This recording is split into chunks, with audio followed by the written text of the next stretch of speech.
Welcome back to the Planet Doug podcast. And for this episode, once again, I'm going to be reading aloud one of my written journal entries.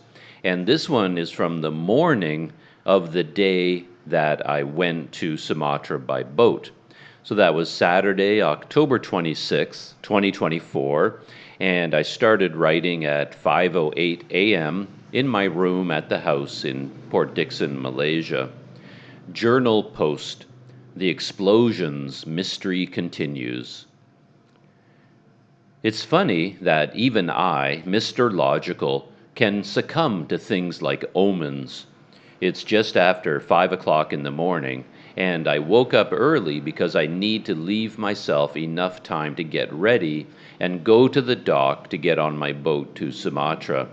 There is a lot going on, and I'm more than a little bit stressed out. So I was displeased when I saw one of the world's largest cockroaches marching across my floor.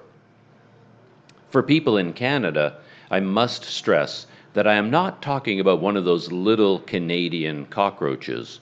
In much of the rest of the world, including Southeast Asia, cockroaches come in a much larger variety, and they crawl slowly and methodically, but they also have a burst of speed. Killing them is no easy task, and they are annoying to have in your room. They have no sense of boundaries, and they will even end up in your bed with you, crawling on your body and face. And they're relentless. Once they make themselves at home in your domain, they won't leave until forced to. I couldn't help but take the appearance of this monster as a bad omen. I stood up and I contemplated my room to think about what object is best suited to crushing it. At first, I couldn't think of anything, and I pictured this cockroach escaping and climbing into my gear and sitting in there, waiting to suddenly emerge in Sumatra. But then I remembered I had my flip-flops outside my door. I grabbed a flip-flop, carefully stalked my prey, moving objects away so that it couldn't hide, and then when I was ready, I smacked. And I took it as a good omen that I was successful. I smushed the cockroach. Of course, it was disgusting. I hit with enough force to make sure that it would be dead. No half measures. And that meant I smeared cockroach goo all over the floor, and then I had to clean that up. I ended up wondering if this was a good omen or a bad omen. The cockroach's appearance was a bad omen for the day ahead, but I did manage to dispatch it. Isn't that a good omen? And speaking of omens, there was another explosion last night. Around 9:30, what felt like a bomb went off, and just like the last time, it sounded and felt like it was right outside my room. It was a serious explosion. I spoke to KY about the first explosion, and he dismissed it as a sonic boom. This was many days after the first explosion, and my memory of it had faded, so I figured he was right. It must have been a sonic boom. And there was the story in the news about sonic booms in Ipoh. It was a funny thing to tell KY about the explosion, and have him largely dismiss it. It's part of the pattern where something quite dramatic happens to you in your life, but then when you tell the story to other people, the events somehow get reduced and lessened. This pattern has been around my whole life, and it has led to a reluctance to tell people things. If you are really excited or happy or fascinated about something, it's usually a bad idea to try to share that with other people. They won't react in the way you expect and hope, and it will feel ruined. These explosions, for example, were dramatic. It wasn't the sound of a car backfiring, it wasn't a gunshot, it wasn't a sonic boom, it wasn't a door slamming, it was like a bomb went off right outside my door. It was shocking. The whole house shook. I felt the percussion deep in my chest. And both times this happened, I opened the door to my room, fully expecting to find a smoking crater out there or half the house gone. But if you tell this story to someone, they will come up with all these potential causes. They will say, oh, it was probably a gunshot, a backfiring car, a door slam. They will minimize it and try to explain it away. Since they weren't there, they can't truly understand what you are talking about, and you will feel like you lost the experience. It will have been belittled. You were wanting to share this experience, but since the other person wasn't present, they just won't get it. So I often conclude that it's better not to tell anyone. And that has also led to why I like to write so much. It's my way of sharing experiences without the sense of the experience being lessened. After the second explosion, I actually did see something. I went outside and I saw fire and smoke coming from the backyard of the house across the street. This house has always struck me as ominous.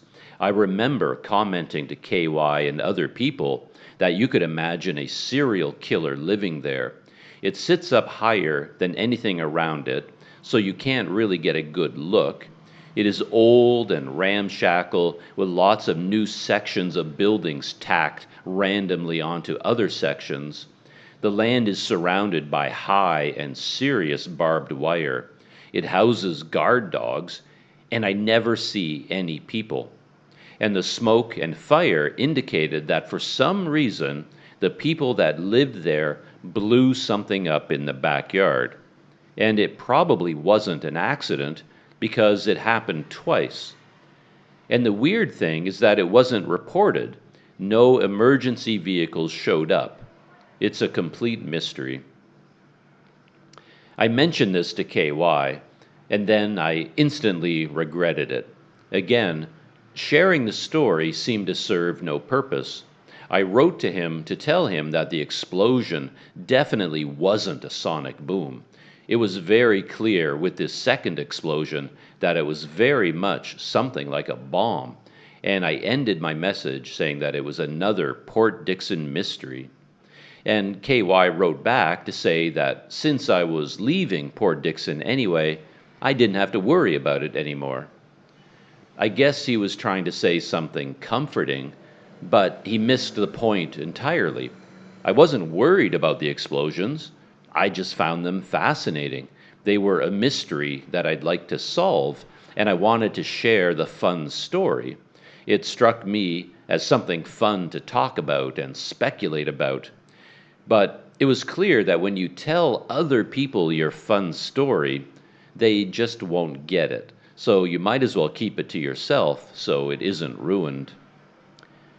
Yesterday afternoon and evening was a tough time for some reason.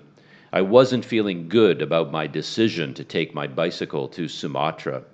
The whole thing felt very clearly like a big mistake. It made sense when I made the original decision to do this, and even if it wasn't the greatest idea, I could justify it to myself by pointing out that my Malaysian visa is expiring and I have to go somewhere. I don't have a choice, and the ferry to Sumatra is right here in Port Dickson, so why not hop on it? And since it's relatively easy and inexpensive to put a bicycle onto the ferry, why not bring it along? And once I made that decision, I figured why not turn it into a bike trip? I don't have to make it a big expedition. I can just go there for a couple of weeks if I want to, and then try to return. However, I then discovered that getting the bike ready for the trip was more complicated and time-consuming than expected, and everything seemed more complicated and difficult. Getting the tourist visa was a huge, frustrating, ongoing hassle. Packing up my non-cycling gear was a major project, and on and on. It was supposed to be a casual and easy thing, and it turned into one of the toughest things I've ever done. And the amount of effort that has gone into getting ready feels far out of balance with the trip itself. It wasn't supposed to be this hard. and that feeling came to a head yesterday. I was just over the whole thing. I wasn't in the mood for the hassle of packing up and getting ready. I just couldn't face it. If I had a choice, to be honest, I'd have canceled the whole trip. I couldn't even see the point of going. I didn't see that there would be any enjoyment in cycling around Sumatra. Sitting here, right now at 5:30 in the morning, I still don't. Of course, I have no choice but to go. The tickets are all bought, the arrangements are all made, but I'm not feeling any excitement or anticipation or enjoyment. Getting on the ferry and going through all the hassle of going to Tanjung Balai just feels like a lot of work right now and nothing more. Just a lot of work and stress for no particular reason. I wish I could just stay here. I need another week at least to ease into this. I had only one major errand to take care of yesterday, and that was to get some money. And I decided to change it to Indonesian rupiah here in advance. I thought I could do this easily at Maybank, but to my surprise, they don't change money. I went there, but they said they don't do that. And the one place I could find in Port Dickson had a couple very poor reviews on Google Maps. It was called Winning Spirit or something like that. A recent review stated, "The worst. Will purposely give you less. If you didn't calculate carefully, you will lost." So I wasn't thrilled about going there. I'm always unenthusiastic about changing money. It always feels like I'm losing money and there was a better way of doing it. I suppose that happens because the amount you get will always be less than the exchange you find online. I wanted to buy 7 million rupiah, and when you enter that into your currency exchange app, you will be told that 7 million rupiah costs 1,935 ringgit. But at Winning Spirit, I had to pay something like 1,995 ringgit. So it feels like I lost 60 ringgit. Another problem is that my landlords have been gone. They suddenly disappeared, and I haven't been able to tell anyone the exact day that I'm leaving. I've been trying to tell the people that remain in the house. There is a mother-in-law, an Indonesian housekeeper, and some other family members that seem to come and go, and I've tried to tell them, but no one seems to understand what I'm talking about. I just kept waiting for the landlords to show up. In the last 2 months, it seemed like they spent 90% of their time here, packing and unpacking the car and making noise and leaving tons of junk outside my door in the hallway. I wished they would stay away, but now that I needed them here, they vanished. KY found out that they went to Taiwan for a holiday, and it wasn't clear when they would be back. So I'm in the situation of leaving this place with no one knowing that I'm leaving, and I can't get my 50 ringgit deposit back. But that always happens with deposits. I never seem to get hotel deposits or any other deposits back. People are very eager to demand and accept deposits, but they have an annoying tendency to be unavailable when it's time to return the deposits. Anyway, I should stop babbling this morning. I still have a lot of last-minute things to do to get ready for this trip. I don't want to end up rushing. And that is the end of my written journal entry for that morning. Yeah, that was a long day. All the days leading up to it were quite long. And then that was the day that I was taking the ferry to Sumatra. And I was already, I'd woken up long before I even started writing. At the moment at 5 a.m. when I started typing, at that point I sat down on the bed and opened up my laptop and started typing, but I had already been awake for a long time before that. So yeah, I got very little sleep. And when I get no sleep, I tend to get a little bit stressed out. I'm not at my best, and all of the challenges of going to Sumatra with my bicycle on this ferry just kind of piled up in my head. And at that time, I was just not in the mood to do it. I really, really wanted to just abandon the entire idea. I mean, I would still enjoy going, but it felt like I needed another week. Like I was ready to go. At that point, everything was done and I was ready to go.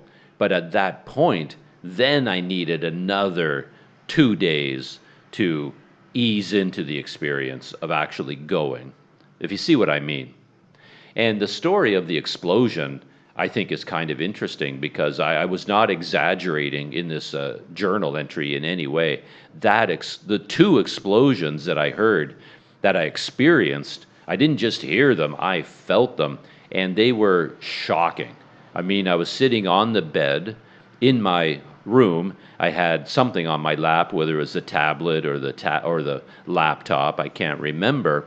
And then this explosion went off, and the shock of it was shocking. And I honestly felt like something right outside my door had exploded. So the first time when I opened my door, I thought I really would see a giant smoking crater right there. I thought maybe there was a propane tank in the garbage that always gets piled up outside my door, and this thing had exploded. Or I thought, like, literally some sort of a 2-ton bomb had fallen out of an airplane in the sky and hit the ground right outside my door. It was a major explosion. That's what it felt like to me. And then I went outside. I opened the door and I went outside to go look, and nothing was going on. And I was surprised to see nothing, but I was also expecting other people to come outside. I mean, there were other people in the house with me, and I thought, all of these people, I'm sure they're going to rush outside to see what this big explosion was, but nobody. Like, nobody came out of my house. Nobody came out of the neighbor's house. I was the only person out there looking around, trying to figure out what that explosion had been. It was just the weirdest thing. And then, as I said, days and days and days went by. And then when KY started talking about sonic booms, I thought, well, yeah, maybe he was probably right. But so much time had passed that the physical feeling of the explosion had sort of receded in my memory. And then came the second explosion, and I went, whoa, no, that was not a sonic boom. I mean, that was an explosion. And it reminded me of how powerful the first one had been. And then I go outside and I see fire and smoke pouring out of the backyard of the house across the street. So, I mean, 99% true that is where the explosion took place. But what the heck was it? And why would it happen twice? Anyway, the whole thing was really, really weird. And to this day, of course, I have no idea what happened and what goes on at that house across the street. I'd love to know. It seems like there's a mystery there to be solved. I'm in the middle of watching episodes of Only Murders in the Building, and it makes me feel like, yeah, that would be another plot element. Those three could try and find out for me what is going on at that house across the road. Anyway, that will bring me to the end of my stories for this journal entry. Thanks once again for hanging out with me and keeping me company as I tell my stories. And I hope to see you back here for the next Planet Doug podcast. I'll see you then.